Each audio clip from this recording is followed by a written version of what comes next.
하나님의 형상과 모양대로 창조하셨다고 했는데, 그 이유는 우리가 하나님과 교통하고 하나님을 알고 하나님과 함께하기 위해서 하나님과 같은 모양과 형상으로 지었게 되었습니다. 그러나 인간이 죄를 범함에 따라서 그만 하나님을 잃어버리게 되었고, 그로 인해서 하나님과 교통할 수 없고 하나님을 알 수도 없게 되었습니다. 그 결과는 죄의 삭선 사망이니라 말과 같이 하나님을 잃어버린 인생에게는 심판밖에 없습니다. 영원히 하나님을 잃어버린 인생이 될 뻔한 우리들에게 하나님이 자비를 베푸시고 사랑을 베푸신 그 사랑의 표적이 예수 그리스도를 이 땅에 보내신 것입니다.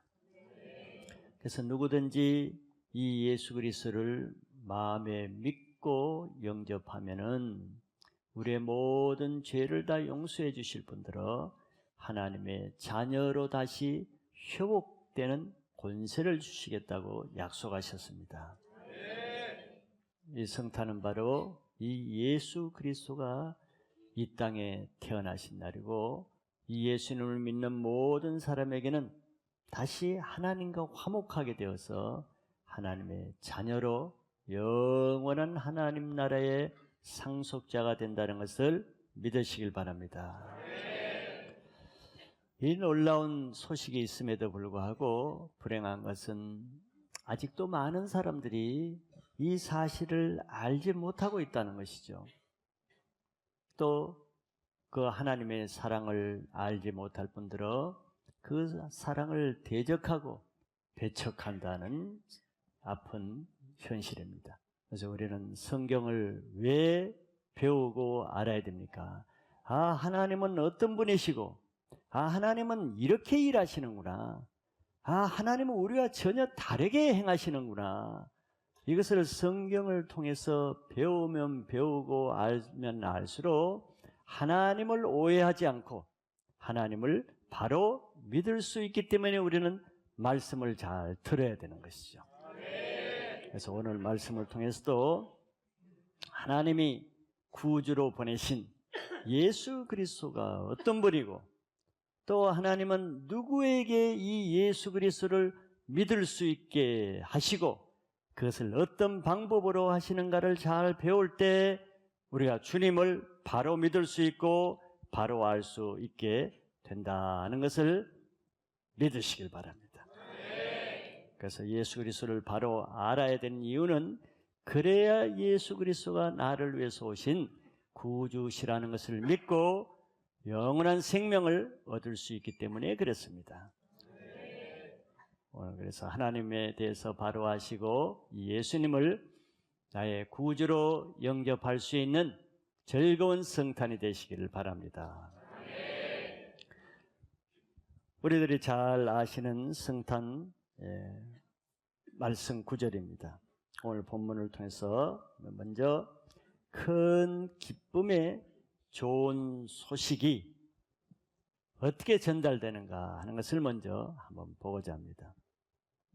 하나님의 아들이시고 만왕의 왕이신 예수 그리스도가 이 땅에 오시는 사건을 기록했어요. 그런데 그분이 어디에 오셨냐 하면은 베들레헴에 오셨다는 거예요. 우리는 이미 선지식을 가지고 있는 사람은 베들레헴에 대한 향수를 가지고 있습니다. 고요한 밤 거룩한 밤에 있는 그 베들레헴, 그거 지워버려야 돼요. 그렇죠. 베들레헴은 그렇게 환상적인 도시가 아니고 예수님이 오실 때는 정말 초라하고 이름도 없는 시골 촌동네입니다. 예수님이 오셨기 때문에 그 동네가 유명하게 된 것이지 그전에는 아주 초라한 동네예요. 단지 그 동네가 역사성이 있는 것은 다윗의 고향이라는 것 때문에 역사성은 있는 것이지만, 그러나 동네는 그렇게 아름다운 동네가 아니고 초라한 시골입니다. 지금도 여전히 그 모습입니다. 근데 이 예수 그리스도가 이 땅에 태어났다는 것이 가장 큰 기쁨의 좋은 소식이 된다고 했습니다. 즉 소식은 뉴스잖아요. 뉴스도 시시한 뉴스가 있고 중대한 뉴스가 있고 긴급 뉴스가 있죠. 그런데 예수 그리스도 메시아가 이 땅에 태어났다는 것은 이 인류 역사상 가장 긴급하면서 가장 중대하면서 가장 큰 중요한 뉴스라고 할 수 있습니다. 이거보다 더 중요한 뉴스가 어디 있겠어요? 엄청난 뉴스죠. 이 땅에 가장 긴급한 뉴스, 하나님의 아들이 갑자기 이 땅에 오셨다는 이 소식을 누구에게 가장 먼저 전할 것인가 하는 것은 우리에게도 굉장히 관심사입니다. 그러지 않겠어요? 굉장히 관심사죠. 우리 생각도 세상 사람 생각과 비슷하겠죠. 그걸 누구에게 먼저 전해야 될까? 여러분들이 그 소식을 먼저 받았다고 할 때 누구에게 먼저 전해야 되겠습니까? 아마 우리가 신앙을 가진 사람이라면은 그 당시라 그러면은 최고 종교 권위자인 아마 예루살렘 성전으로 가서 대제사장에게 먼저 전하겠죠. 이거는 종교적인 중요한 문제니까. 그리고 나서 이 사실을 확인하기 위해서는 서기관들에게 또 먼저 전해야 될 것이라고 생각할 거예요. 요즘 같으면은, 종교령 같으면 로마 교황에게 먼저 전해야 될 겁니다. 아니면 개신교 같으면 이건 총회장에게 이런 사실을 먼저 보고해야 될 것 같고, 이런 생각을 하게. 이게 상식입니다. 상식, 사람의 생각이. 그리고 믿지 않는 사람이라면은 이런 엄청난 유대 왕으로 오신 이런 사실을 누구에게 보고하겠어요? 먼저는 로마 황제, 유대 왕 헤롯에게, 아니면 베들레헴에 태어났으면 베들레헴 시장에게, 아니면 베들레헴 경찰서장에게 먼저 알리는 것이 지휘계통의 순서일 것이에요. 자, 이런 좋은 천하의 좋은 기쁜 소식을 먼저 전해줬는데 왕은 그 아기 예수를 잡아 죽이려고 했고 서기관은 들은 척도 안 하고 무관심했습니다. 아무 관심이 없어요. 이것이 바로 하나님이 누구에게 복음을 먼저 전해야 되는가 그 이유를 말합니다. 하나님은 개에게 거룩한 것을 던지지 않고 복음을 알지 못하는 돼지에게 진주를 던지지 않습니다. 그것이 그 이유예요. 세상에 가진 자들은 복음을 전해줘도 죽이려고 대적하고 그 귀한 생명의 복음을 전달해줘도 무관심하고 가보지도 않습니다. 바울 당시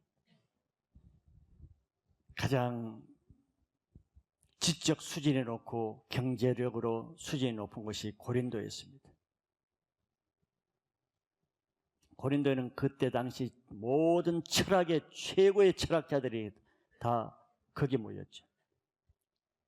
또 교통의 요충지이기 때문에 최고의 부자들이 다 거기 살았습니다.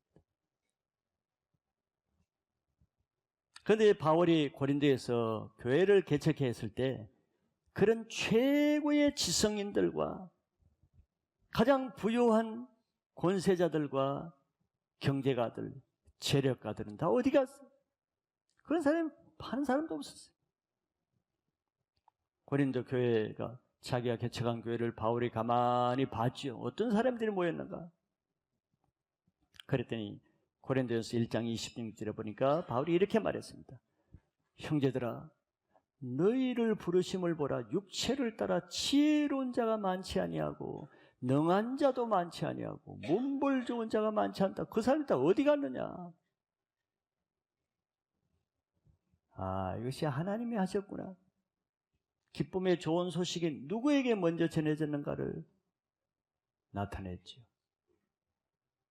예수님 시대 이후로 바울 시대부터 오늘날도 예수 그리스도가 있는 교회의 모습은 동일합니다.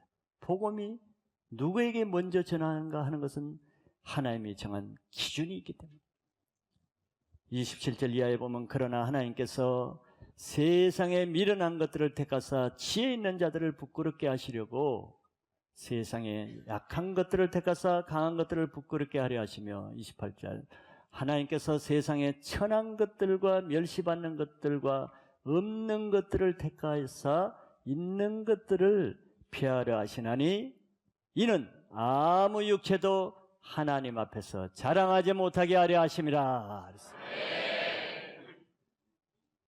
이런 하나님을 이해하고 아시고 믿으시기 바라요. 그래야 우리가 하나님을 바로 믿을 수 있습니다. 그래야 하나님이 하시는 일을 오해하지 않을 수가 있어요. 왜 하나님을 믿으면서도 자기에게 조금 이해가 안 되고 자기 마음에 안 맞으면 왜 하나님을 원망하며 하나님이 살아계시면 이럴 수가 있는가? 하나님이 하시는 것이면 이럴 수는 없다. 왜 그런 얘기를 하겠어요? 지가 하나님을 알지 못하니까 그러죠. 하나님은 바뀌지 않아요. 창세부터 하나님은 변함이 없습니다. 내가 하나님을 모르니까 하나님이 이상하다 그러는 것이죠. 하나님은 자기 영광을 사람에게 빼앗기지 않습니다. 그래서 세상에 미련한 자, 약한 자, 없는 자, 천한 자를 통해서 강하고 가진 자를 부끄럽게 여기는 거예요. 부끄럽게 만드는 거예요. 자기 영광을 취하는 자를 부끄럽게 만듭니다. 그래서 교회는 세상이 원하는 것을 주는 것이 아니에요. 세상이 원하는 세상의 뉴스를 주고 세상이 원하는 윤리, 도덕, 문화 향상을 위해서 교회가 있는 것이 아닙니다. 교회는 오직 한 가지 하나님의 영광을 위해서 세상이 줄 수 없는 예수 그리스도 십자가의 보혈로만 얻을 수 있는 영원한 생명을 주는 것은 교회밖에 없고 교회는 그 일을 하는 것이에요. 그래서 교회 다니는 자체에 만족하지 마시고 교회 와서 다른 것에 기웃거리지 마시고 오직 예수 그리스도 안에 있는 영원한 생명 하나에만 초점을 맞추시고 다니시기 바랍니다. 또 하나 두 번째는 예수 그리스도의 표적을 하나님이 무엇으로 표적을 주셨나는 것이 이것도 우리 생각과 하나님 생각이 너무 다른 것입니다. 천사가 목자들에게 구주가 나셨다는 소식을 전하면서 이렇게 덧붙여 말했습니다. 너희가 가서 강보에 쌓여 구유에 누워 있는 아기를 보리니 이것이 너희에게 표적이니라 그랬어요. 이것도 여러분들 환상점입니까? 마국강 강보에 쌓여 아기 예수 환상 깼어요. 환상이 아닙니다. 이거는 너무 아픈 현실이고 너무너무 가슴 찢어지는 아픈 현실이지 환상이 아니죠. 만왕의 왕이시고 존귀하신 하나님의 아들이 있을 곳이 없어 마국간 묵을 여관 하나 없어서 말 구유에 그것도 놓일 것도 없어서 말 밥통에 강보에 쌓여 누워있는데 천사의 말은 더 걸작이에요. 그것이 구주가 된다는 표시래요. 이게 말이 돼요? 이것은 말이 안 되는 말이에요. 여러분들은 이미 선지식을 가져서 그렇지 선지식을 내려보세요. 이게 어떻게 표적이 될 수가 있어요? 이건 말이 안 되는 것입니다. 이것이 어떻게 만왕의 왕이라는 표시가 되느냐고요. 거지의 손자라는 표시라는 그거는 믿을 수가 있지. 이거는 3대째 거지 집안의 표시다. 이거는 믿을 수가 있어요. 근데 어떻게 이것이 만왕의 왕의 아들의 표시가 되겠냐고. 믿을 수가 없죠. 이것이 하나님이 하시는 일과 우리가 생각하는 차원이 너무 다르다는 것이에요. 그런데 우리는 이것을 늘 사람의 차원에서 하나님이 하시는 일을 받아들이려고 하기 때문에 하나님에 대해서 실망도 하고 나는 이걸 믿을 수 없다고 하기도 하고 하나님을 받아들이지 않으려고 하는 거예요. 그래서 신앙이 어려운 것입니다. 왜 신앙의 갈등이 생기겠어요? 하나님이 하시는 그 일은 내가 믿을 수 없다는 거죠. 그러면 이것도 믿을 수가 없는 겁니다. 왜? 사람들의 생각은 어때요? 유대인들이 수천 년 동안 메시아를 기다리고 오는데 하나님의 아들이 나타날 것만 기다리고 있고 그러면 로마 군병들도 다 이길 수 있다는 환상을 가지고 있는데 그들의 표적은 뭡니까? 이렇게 존귀한 구주라면은 그들은 절대 메시아가 베들레헴 같은 이런 총구 속에는 오지 않고 거룩한 성 예루살렘 중에도 거룩한 장소 성전 안에서 거룩한 성전 방에 황금 침대 위에 정말 백마를 타고 칼을 들고 로마 군병을 이길 수 있는 이런 모습으로 오셔야만 메시아라는 표적을 내가 믿고 그를 메시아인 것을 영접할 수 있겠다는 환상과 기대를 가지고 있죠. 신앙의 갈등을 하고 예배 때마다 불평이 나고 판단이 되는 사람은 그 환상을 빨리 깨야 됩니다.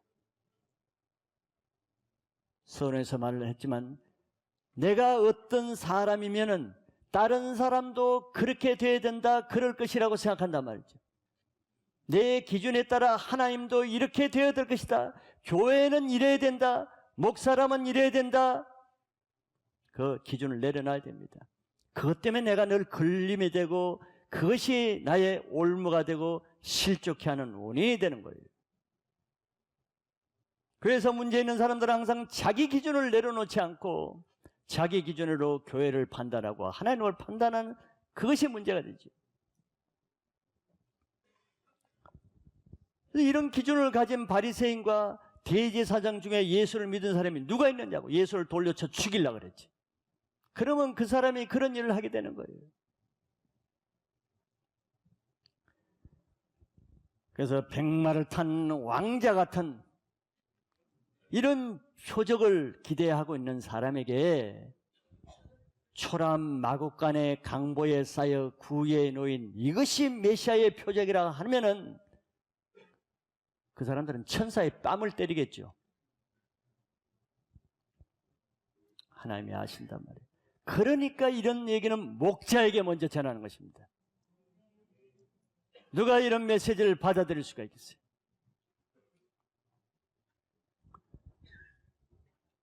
이런 말씀은 오직 이런 표적은 믿을 수 있는 사람은 하나님의 말씀을 알고 하나님의 말씀을 믿는 사람은 그것이야말로 믿을 수 있는 표적이라고 받아들일 수가 있어요. 하나님의 말씀을 아는 사람은 만약에 누가 와서 예루살렘 성전 안에 메시아가 태어났다는 말을 하면은 그거는 적그리스도다, 그거는 이단이다 하고 이렇게 말하지 믿지 않습니다. 왜 그랬습니까? 말씀에 기록되어 있으니까. 이사야서 53장 1절 2절에 이렇게 기록되어 있습니다. 우리가 전한 것을 누가 믿었느냐? 우리가 강보에 쌓인 이야기가 표적이다 하면 누가 믿겠느냐는 거죠. 여호와의 팔이 누구에게 나타났냐? 누가 그것을 믿고 하나님의 구원의 팔이 나타났냐? 그는 주 앞에서 자라나기를 연한 순 같고 마른 땅에서 나온 뿌리 같아서 고운 모양도 없고 풍채도 없은즉 우리가 보기에 흠모할 만한 아름다운 것이 없도다 그랬습니다.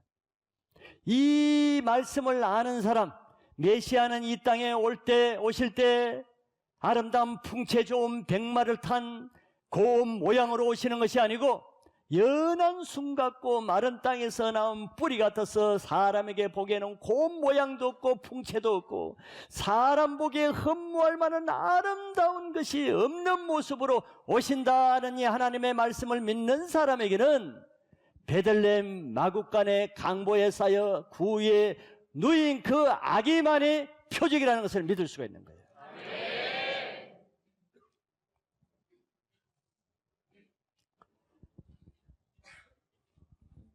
그래서 이것은 하나님의 말씀을 아는 사람만이 그 아기 예수를 보기 위해서 마음이 가난해서 냄새나는 마국간에까지라도 내려갈 수 있는 사람이 되는 거예요.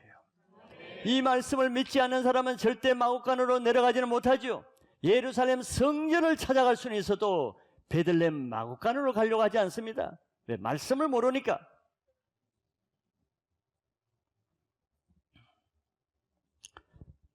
오늘날도 많은 사람들은 교회를 다니는 사람들조차도 우리를 구원하실 메시아는 화려한 왕궁이나 성전에서 태어날 것을 기대하고 바라고 소망합니다. 그래서 부자와 권세 있는 자들은 이런 예수를 믿기 위해서 화려한 예루살렘과 거룩한 성전을 돌아다니면서 찾아다니고 있어요.